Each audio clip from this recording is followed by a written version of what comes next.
Hi friends, চলে এলাম আরও একটি নতুন ভিডিও নিয়ে। তো ভিডিও আপলোড করতে অনেক দেরি হয়ে যাচ্ছে, মানছি। আশা করি নেক্সট টাইম হবে না। তো যাই হোক, আমার আজকের ভিডিওর টপিক হচ্ছে যে এসআইআর ফর্ম, যেটি অনেকেই পেয়ে গেছেন এবং এখনও অনেকেই পাননি। এবং যারা পেয়ে গেছেন তারাও ভিডিওটি শেষ পর্যন্ত দেখবেন, এবং যারা পাননি তারাও ভিডিওটি শেষ পর্যন্ত দেখবেন। এবং ভিডিওতে আমি স্টেপ বাই স্টেপ বলে দেবো কীভাবে আপনারা কোথায় কী লিখলে ফর্মটি একদম ঠিকঠাকভাবে ফর্মটা ফিল আপ করা হবে। তো ঘাবড়ানোর কোনো বিষয় নেই, একদম সোজা ফর্ম। আমি স্টেপ বাই স্টেপ সব কিছু বুঝিয়ে দেবো। তো এই এশায়ার ফর্ম হাতে পাওয়ার পর যারা পেয়েছেন অ্যাকচুয়ালি তারা হয়তো ভাবছেন এই ফর্মটি হয়তো মাস্টার বা বিওলোকে দিয়ে ফিল আপ করিয়ে নিলে হয়তো ভালো হবে, ভুল হবে না। হ্যাঁ, এটা ঠিক, তাদেরকে দিয়ে ফিল আপ করিয়ে নেওয়া যেতেই পারে, বা তারা হয়তো অনেক ব্যস্ত মানুষ, তারা হয়তো আপনাদেরকে সময় দিতে পারে যে কালকে এসো কি পরশু এসো। তো আপনারা এটা চাইলে কিন্তু নিজেরাই ফিল আপ করতে পারেন। তাছাড়াও আমি দেখছি অনেকেই আছেন এটির জন্য অনেককে 50-100 টাকা পে করছেন এটি ফিল আপ করিয়ে নেওয়ার জন্য। এবার সবাই তো আর ফিল আপ করতে পারবেন না নিজে। তো যাই হোক, যারা যারা পারবেন তারা নিজেরা চেষ্টা করবেন, আর যারা যারা পারবেন না তারাও ফর্মটা ফিল আপ করার পর এই ভিডিওটি দেখে একবার মিলিয়ে নিতে পারেন যে ফর্মটি আপনার ঠিকঠাক ফিল আপ হয়েছে কিনা। তো স্টেপ বাই স্টেপ চলো ভিডিওর মাধ্যমে বুঝিয়ে দিই। তো ফার্স্টেই তোমাদের এখানে বিএলওর ঠিকানা থাকবে, ডিটেলস থাকবে, এবং ফর্মের বাঁদিকে তোমরা দেখতে পারবে নির্বাচকের নাম, যেটি তোমার নাম সেটি সেখানে লেখা থাকবে। এগুলো কিন্তু প্রি প্রিন্টেড থাকবে, এগুলো তোমাকে লিখতে হবে না, মানে প্রথমেই ফর্ম মানে তোমার নামে সেই ফর্মটি আসবে, এটাই হচ্ছে ব্যাপার। আর এপিক নাম্বার সব কিছু তোমার উপরের দিকে লেখা থাকবে, ক্রমিক সংখ্যা, তার পাশে থাকবে কিউআর কোড একটি তোমার, এবং যেটি তোমার ভোটার লিস্টে যে ছবিটি আছে তোমার ব্ল্যাক অ্যান্ড হোয়াইট, সেটিও সেখানে ছাপানো থাকবে, এবং তার পাশে তোমাকে একটি কালার ছবি দিতে হবে। ছবিটির ব্যাকগ্রাউন্ড সাদা হলে একটু ভালো হয়, একটু লাইট কালার ইউজ করার চেষ্টা করবে ব্যাকগ্রাউন্ডটা, তবে হোয়াইট হলে বেটার হয়, তবে ছবিটি কিন্তু কালার হতে হবে, ঠিক আছে। এবং তার নিচে তোমাদেরকে এবার ফিল আপ করা শুরু করতে হবে। প্রথমে আছে জন্ম তারিখ। জন্ম তারিখ তোমরা লিখে নিবে, তোমাদের ডেট অফ বার্থ যেটা এখন আছে ভোটের ছবিতে সেটা তোমরা ডিটেলসটা ফিল আপ করবে। এক কথায় তোমরা উপরের ঘরটিতে 2025 সালে তোমাদের যেটা যেটা আছে একদম হুবহু সেটাই ফিল আপ করতে হবে, ঠিক আছে। তো ভোটের ছবি দেখে তোমরা এটা ফিল আপ করো। তারপর আছে আধার নম্বর। এবার আধার নম্বরটা তুমি এখানে দিতেও পারো, না দিতেও পারো। এখানে লেখা আছে ইফ অ্যাভেলেবেল বা ঐচ্ছিক, মানে তোমার থাকলে তুমি দিতে পারো, তবে আমি বলবো দিয়ে দিও, দেওয়াটাই বেটার। নিচে দিতে হবে তোমার মোবাইল নাম্বার। মোবাইল নাম্বারের নিচে পিতা বা অভিভাবকের নাম। এখানে মেয়েদের ক্ষেত্রে কী হবে, মেয়েদের ক্ষেত্রেও এখানে কিন্তু পিতার নামই লিখতে হবে।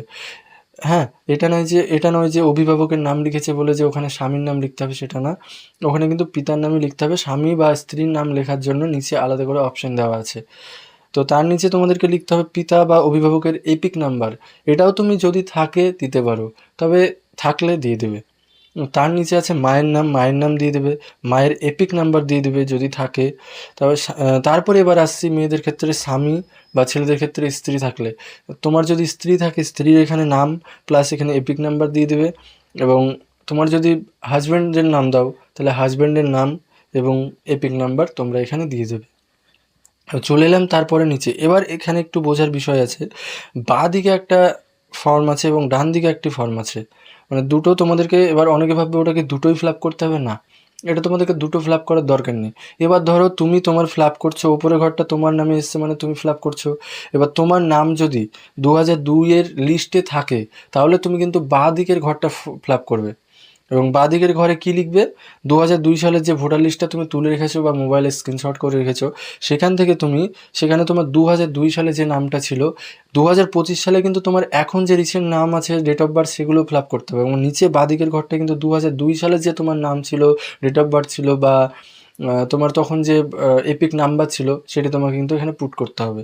তো এখানে তোমার নাম দিয়ে দেবে 2002 সালে যেটা ছিল লিস্ট অনুযায়ী, তারপর এপিক নাম্বার যদি থাকে দিতে পারো, তো থাকবে অবশ্যই, দেখবে তোমার অনেকেরই আবার থাকছে না, তো 2002-এর লিস্টে দেখবে সাইডে থাকতে পারে।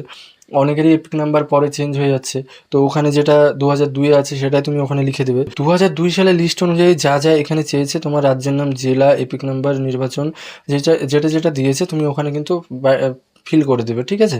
এবং তার নিচে দেখতে পাবে বিধানসভা ক্ষেত্রের নাম্বার, অংশ নাম্বার এবং ক্রমিক সংখ্যা। এগুলো তুমি কোথায় পাবে, এগুলো তুমি পাবে তোমার ওই 2002-এর ভোটার লিস্টে। ওখানে তোমরা উপর নিচের দিকে লক্ষ্য করলে দেখতে পাবে অংশ নাম্বার, ক্রমিক নাম্বার সব কিছু আছে, ওগুলো এখানে ফিল আপ করে দেবে। এবং ডান দিকের ঘরে এবার আসি।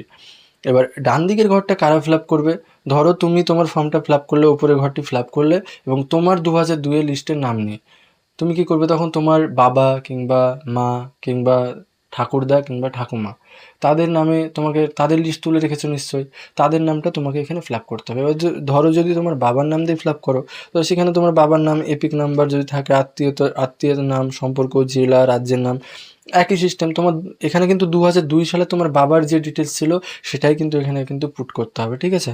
এবং নিচে সেম একই ব্যাপার, বিধানসভা ক্ষেত্রের নম্বর, অংশ নম্বর এবং ক্রমিক সংখ্যা, এবং নিচে একটি সিগনেচার করে, বিএলও সিগনেচার করে এখানে তোমাদেরকে জমা দিয়ে দিতে হবে। বিএলও এসে আবার সেটা তোমাদের কাছ থেকে নিয়ে যাবে। তো আশা করছি ভিডিওটি দেখে তোমাদের আর কনফিউশন থাকবে না। যদিও বা কোনো কনফিউশন থাকে তো অবশ্যই কমেন্টে জানিও, অবশ্যই আবার ভিডিও করে সেটি সলভ করে দেওয়ার চেষ্টা করব। ভালো থেকো, সুস্থ থেকো, আবার দেখা হচ্ছে নেক্সট ভিডিওতে।